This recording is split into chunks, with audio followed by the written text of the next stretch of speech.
हॉटेलमध्ये किंवा गाड्यावर मिळते तशी परफेक्ट कांदा भजी घरच्या घरी कशी बनवायची ते आपण या व्हिडिओमध्ये पाहणार आहोत। पावसाळा सुरू आहे। पावसाळ्यामध्ये सर्वांनाच भजी खाण्याची खूप इच्छा होते। अशा वेळी अगदी 5 ते 10 मिनिटांमध्ये ही मस्त हॉटेलसारखी कांदा भजी बनवून तयार होतात। अजिबात तेलकट होत नाही, चवीला खूपच छान होतात। तुम्ही बघू शकाल मस्त अशी कांदा भजी बनवून तयार झालेली आहे। चला तर मग रेसिपीला सुरुवात करूया। रेसिपी नेहमीप्रमाणेच खूप सोप्या पद्धतीने तुमच्याबरोबर शेअर केलेली आहे, तरी व्हिडिओ शेवटपर्यंत नक्की पहा। भजी बनवण्याकरता सर्वात अगोदर 3 वाटी आपण बेसन पीठ घेतलेलं आहे। एक खोलगट पातेलं घेतलेलं आहे, त्यामध्ये 3 कप बेसन पीठ, 1 वाटी बारीक चिरलेला कांदा, 1 चमचा हिरव्या मिरची व लसूणची पेस्ट टाकून घेतलेली आहे। हिरवी मिरची, लसूण व थोडंसं जिरं वाटून घेतलेलं आहे। तसेच अर्धा चमचा हळद पावडर, चवीपुरतं मीठ टाकून घेतलेलं आहे। 1 चमचाभर ओवा घेतलेला आहे, ओवा चांगला हाताने मळून घ्यायचा आहे। तसेच अर्धा चमचा खायचा सोडा वापरलेला आहे। सोड्याचं प्रमाण थोडंसं कमीच वापरायचं आहे। सोडा थोडाफार जास्त झाला तर भजी एकदम तेलकट होतात किंवा तेलामध्ये ती सुटली जातात। तसेच भरपूर सारी बारीक चिरलेली कोथिंबीर टाकून घ्यायची आहे। कोरडे जिन्नस सुरुवातीला आपल्याला चांगले मिक्स करून घ्यायचे आहेत। आपण इथे हिरव्या मिरचीची पेस्ट ऐवजी इथे हिरव्या मिरचीचे कापसुद्धा वापरू शकता। कोरडे जिन्नस चांगले मिक्स करून झाले की थोडं पाणी टाकून या पद्धतीने हाताने एकदम घट्टही नाही किंवा एकदम पातळ नाही, या पद्धतीने पेस्ट तयार करून घ्यायची आहे। आपल्याला भजी सोडता येतील इतपत पातळ ही पेस्ट आपल्याला तयार करून घ्यायची आहे। एकदम पाणी ओतून घ्यायचं नाही, त्यामुळे एकदम हे मिश्रण पातळ होऊ शकतं।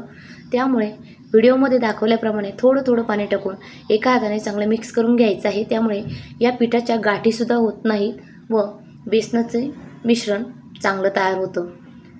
बेसन पीठ चांगलं मिक्स करून झालेलं आहे, तुम्ही बघू शकाल। यापेक्षा जास्त घट्ट किंवा पातळसुद्धा आपल्याला ठेवायचं नाही। कढईमध्ये तेल आपण गरम करण्यासाठी ठेवलेलं आहे। तेल चांगलं गरम झालेलं आहे। थोडंसं पीठ यामध्ये टाकून पाहायचं आहे, लगेचच वरती आलेलं आहे, याचा अर्थ आपलं तेल परफेक्ट गरम झालेलं आहे। या पद्धतीने एक एक करत भजी आपल्याला तेलामध्ये सोडून घ्यायचे आहेत। सुरुवातीला तेल एकदम गरम करून घ्यायचं आहे, त्यानंतर गॅसची फ्लेम स्लो किंवा मीडियम ठेवायची आहे व त्यावरती ही भजी आपल्याला एक एक करत सोडून घ्यायची आहेत।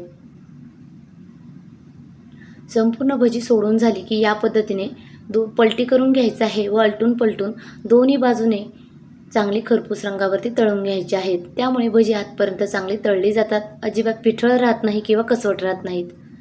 साधारण 1 मिनिटभरामध्ये भजी चांगली तळून तयार झालेली आहे, तुम्ही बघू शकाल।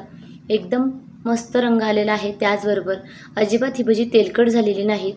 याच पद्धतीने संपूर्ण पिठाची भजी आपण तळून घेऊयात। खूप सोप्या पद्धतीने पावसाळ्यामध्ये अगदी 5 ते 10 मिनिटांमध्ये गरमागरम ही भजी बनवून आपण खाऊ शकतो। बनवायला अतिशय सोपी आहे, त्याचबरोबर चवीला खूपच छान होतात। दोन्ही बाजूने भजी चांगली तळून घ्यायची आहेत।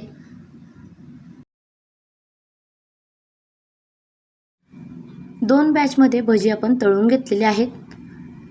भजी बघू शकाल अजिबात तेलकट झालेली नाही, सोबतच काही मिरच्या देखील आपण तळून घेतलेल्या आहेत। भजी तुम्हाला एक मी तोडून दाखवते। तुम्ही देखील ह्या पद्धतीने पावसाळ्यामध्ये गरमागरम भजी एकदा नक्की ट्राय करून पहा। रेसिपी आवडल्यास कमेंट बॉक्समध्ये नक्की कळवा। व्हिडिओ आवडला असेल तर व्हिडिओला लाईक करा, आपल्या चॅनलला सबस्क्राईब करा।